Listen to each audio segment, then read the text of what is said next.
In this episode, we move from defining key risk indicators, KRIs, to the much more active work of watching them over time and making sense of what they are telling the organization. That shift matters because a well-chosen indicator does not create much value if nobody reviews it, questions it, or connects it to real business decisions. Brand new learners sometimes imagine that once KRIs are placed on a dashboard, the organization is automatically doing mature risk management, but that is only the starting point. Monitoring means paying attention to the indicator at the right times and under the right conditions, while analysis means interpreting what the movement of that indicator may mean for exposure, control performance, and business priorities. When those two things are done well, KRIs become much more than background reporting. They become part of how the organization notices change, challenges assumptions, and decides whether a risk is staying within acceptable boundaries or drifting toward a level that needs action. Before we continue, a quick note. This audio course is a companion to our course companion books. The first book is about the exam and provides detailed information on how to pass it best. The second book is a Kindle-only ebook that contains 1,000 flashcards that can be used on your mobile device or Kindle. Check them both out at cyberauthor.me in the Bare Metal Study Guide series. A good place to begin is with the difference between simply looking at a number and truly monitoring it. Looking at a number is passive. Monitoring is active, deliberate, and tied to purpose. It means the organization knows why the indicator exists, how often it should be reviewed, who is responsible for watching it, and what kinds of change should cause concern. Analysis then adds another layer, because the number by itself is rarely enough. People need to understand whether the movement is normal, temporary, unusual, or part of a larger pattern that suggests the environment is becoming less stable or less controlled. This is where beginners often get tripped up. They may think that monitoring KRIs means collecting figures and presenting them neatly, but mature risk work asks a harder question, which is whether anyone can explain what the changes in those figures mean for actual risk. Monitoring tells the organization what is happening.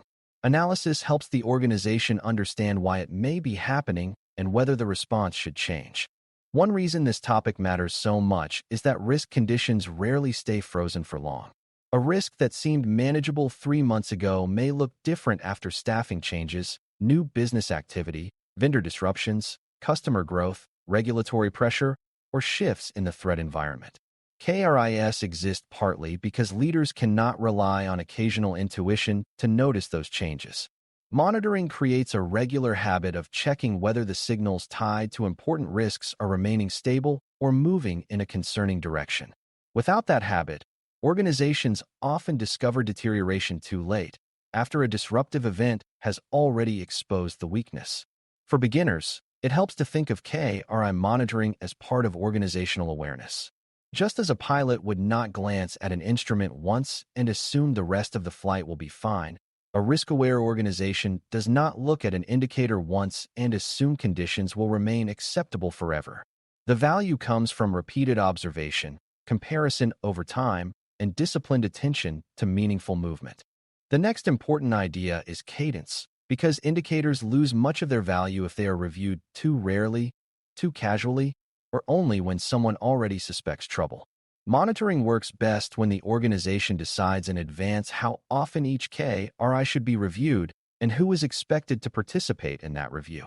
Some indicators may deserve frequent attention because the underlying risk can change quickly. Others may change more slowly and still provide useful insight on a less frequent cycle. The key is that the review rhythm should match the nature of the risk, not just the convenience of reporting calendars. Analysis becomes stronger when that rhythm is steady enough to reveal patterns rather than isolated snapshots. Beginners sometimes think more frequent monitoring is always better, but that is not necessarily true. If the review happens so often that the data barely changes or the team begins ignoring it, the process may produce noise rather than insight. Good monitoring is not simply constant monitoring. It is purposeful monitoring at a frequency that makes changing conditions visible and meaningful. Ownership is just as important in monitoring as it is in defining KRIs, because indicators can easily become decorative when nobody feels clearly responsible for reviewing them and asking what they mean. A measurement may appear in a report every month, yet still fail to influence decisions if the organization has not assigned accountability for interpretation, escalation, and follow-up. Someone needs to understand the business context of the indicator, the data source behind it, and the risk it is intended to reflect. In many cases, this requires cooperation among several roles rather than one person working alone. A business leader may understand the operational meaning, a control owner may understand the process mechanics, and a risk professional may understand how the movement affects the broader risk picture.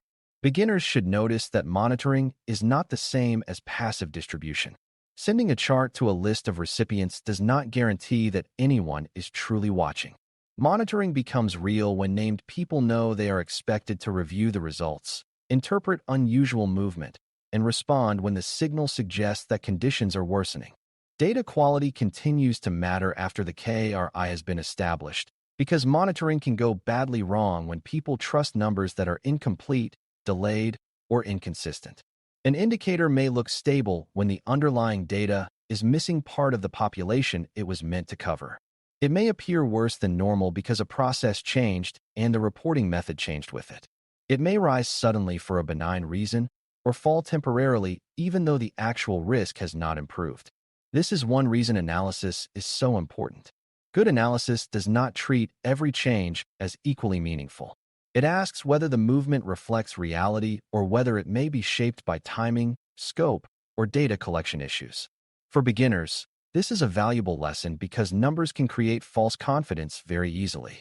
Monitoring KRIs responsibly means staying curious about how the figures are produced, whether the method has changed, whether the data is complete enough to support judgment, and whether decision-makers are seeing an honest picture or a misleading one. Once the data is trustworthy enough to examine, analysis often begins with trends rather than with isolated values. A single reading may be useful, but it becomes much more informative when placed next to earlier readings and viewed as part of a pattern. Trend analysis helps the organization see whether exposure appears to be improving, worsening, fluctuating unpredictably, or holding steady near a concerning threshold. This is where monitoring becomes more than just checking whether a line crossed a limit. A KRI that remains technically under its threshold may still deserve concern if it has been rising consistently for several review periods. In the same way, a brief spike may be less troubling if it reflects a short-lived event that quickly resolved. Beginners often focus on whether the indicator is red, yellow, or green, but that kind of color thinking can hide important nuance. A green indicator moving in the wrong direction may deserve more attention than a yellow indicator that is already improving. Analysis helps people see motion, direction, and context, not just static status. Baselines are also very useful because people need some sense of what normal looks like before they can judge whether current conditions are unusual. A baseline is not a perfect promise about how the future should behave, but it gives the organization a point of comparison grounded in past performance or expected conditions. Without a baseline, teams may overreact to ordinary variation or underreact to a slow decline that has become normalized over time.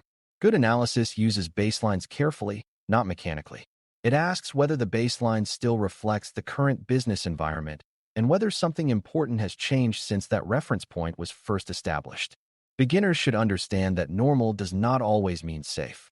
A baseline might reveal that the organization has lived with a certain level of risk exposure for a long time, but that does not automatically mean the exposure is acceptable. Monitoring and analysis, therefore, involve comparing current readings to historical patterns while still asking whether those patterns themselves deserve re-examination in light of changing goals, controls, or external pressures. Thresholds play a major role in monitoring because they help the organization decide when movement in a KRI should trigger attention, discussion, or escalation. However, mature monitoring goes beyond treating thresholds like alarm bells that either ring or do not ring. A threshold is helpful, but it should not become the only lens through which people interpret the indicator. A value close to a limit may deserve early discussion even if it has not crossed the line yet. A value beyond the threshold may require different treatment depending on why it changed, how quickly it moved, and whether supporting indicators are showing the same pattern. Analysis becomes stronger when people use thresholds as decision aids rather than as substitutes for judgment. This matters for beginners because it is easy to assume that the monitoring process is simple once the limits have been defined. In reality, the hardest part often comes after the threshold is reached, when the organization must decide whether the movement reflects temporary noise, deeper deterioration, or a signal that the current risk response is no longer sufficient. Another important part of analysis is looking for relationships among indicators rather than interpreting each one in isolation. Risks rarely behave in neat, single-measure ways.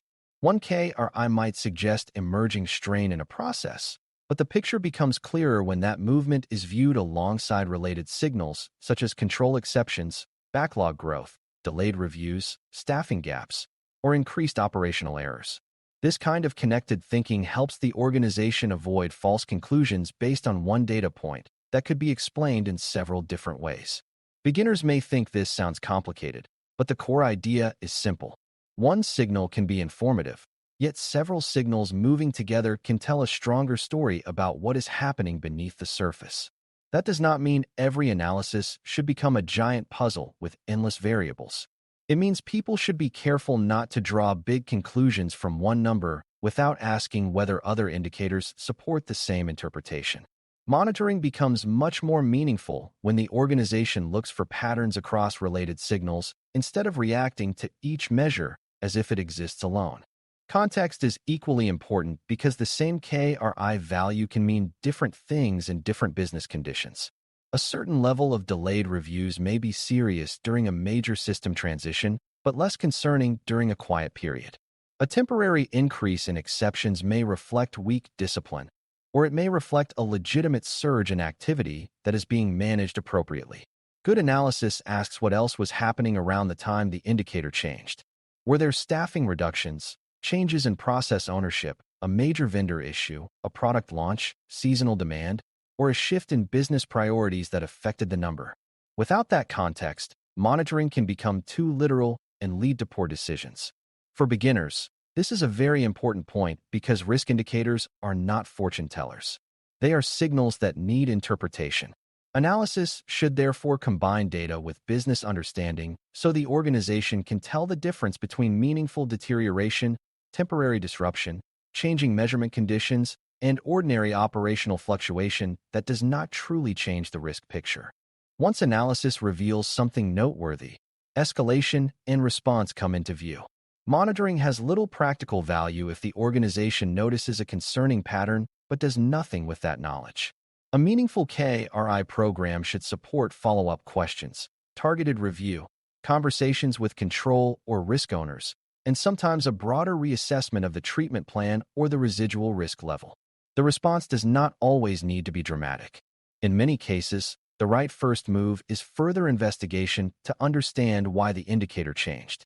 In other cases, the movement may justify leadership attention because it suggests that the organization is approaching a limit it said it was not willing to exceed. Beginners should see that the purpose of monitoring is not to create anxiety every time a number changes. It is to support timely and proportionate response. A mature organization uses KRI analysis to guide attention where it is needed, not to flood leadership with noise or to ignore weak signals until a major problem forces action under pressure.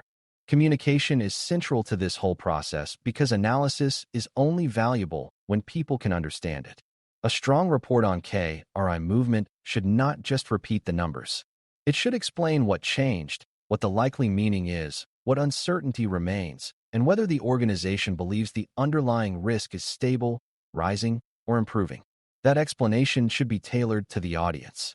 Senior leaders often need the business meaning and the decision implications, while operational owners may need more detail about the process drivers and likely causes. Beginners sometimes assume that analysis is complete once the analyst reaches a conclusion internally, but that misses the role communication plays in governance. People who make decisions need enough interpretation to know whether they should ask more questions, reallocate attention, support remediation, or accept temporary movement as manageable. Monitoring and analysis become part of effective risk management only when the findings are presented clearly enough to influence the right conversations at the right level. There are also some common mistakes worth understanding because they can quietly weaken the whole process. One mistake is watching too many indicators and overwhelming reviewers until nothing stands out clearly. Another is watching too few and assuming one measure can tell the full story of a complex risk.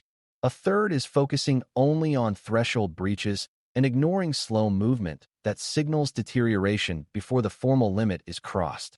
Still another is treating analysis as a technical exercise detached from business conditions, which can lead to precise-looking reports that provide very little decision value.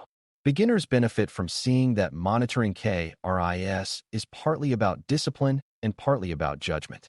The organization needs structure, but it also needs people willing to question the data, challenge assumptions, and resist easy conclusions. A mature process does not treat every fluctuation as a crisis, but it also does not hide behind static dashboards and wait for obvious failure. It tries to detect meaningful change while there is still room to respond thoughtfully.